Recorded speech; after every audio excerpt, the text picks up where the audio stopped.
Всем привет! На днях американский специалист по контролю над вооружениями Илем Поблет поделилась со средствами массовой информации результатами своих визуальных наблюдений за российским спутником. Американский эксперт отметила странное поведение спутника на орбите, несвойственное с ее слов для такого рода объектов. Названное поведение спутника позволило американскому чиновнику сделать вывод о злых намерениях России. Умозаключения о необычном поведении российского спутника были озвучены Полбет именно накануне утверждения президентом Соединенных Штатов Америки Дональдом Трампом оборонного бюджета США на 2019 год, который на целых 24 миллиарда долларов вырос по сравнению с предыдущим бюджетом. Думаю, это политический ход, ведь нужно же бедным американцам как-то объяснить, почему эти миллиарды долларов необходимо использовать не на социальную сферу, а на борьбу с российской угрозой. Поскольку в последнее время иностранные политики не стесняются в выражениях для описания того, как опасна Россия для всего мира, то неудивительно, что американцы не возмутились решению своего президента об утверждении увеличенного оборонного бюджета.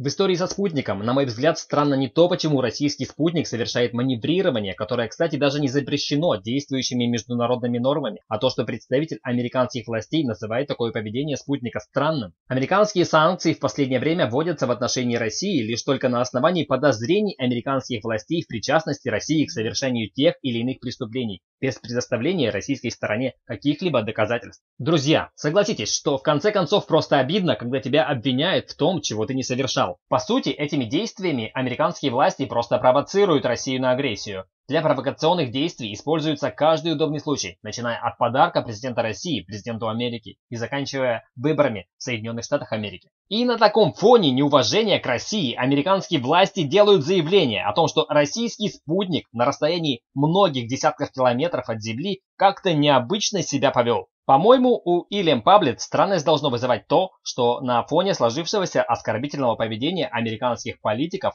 российский спутник в процессе маневрирования не обрушился, например, на крышу Белого дома. Хотя я уверен, что российская сторона точно так не поступит, поскольку именно этих действий ждут антироссийски настроенные американские политики. В этом случае злонамеренность России будет доказанной. Друзья, в завершении хочу сказать следующее. Уважаемые американцы, мы, русские, не желаем вам зла. Мы вас любим, так же как и другие народы мира. Не переживайте вы из-за этого дурацкого спутника. Вы можете быть абсолютно уверены в своей безопасности. По крайней мере, пока бюджет на оборону вашей страны составляет более 700 миллиардов долларов, а бюджет на оборону нашей страны в 10 раз меньше. Подписывайтесь на канал Castle Storm, чтобы смотреть последние новости с позитивом. Ставьте лайки, если вам понравилось данное видео. Всем спасибо за внимание. Пока.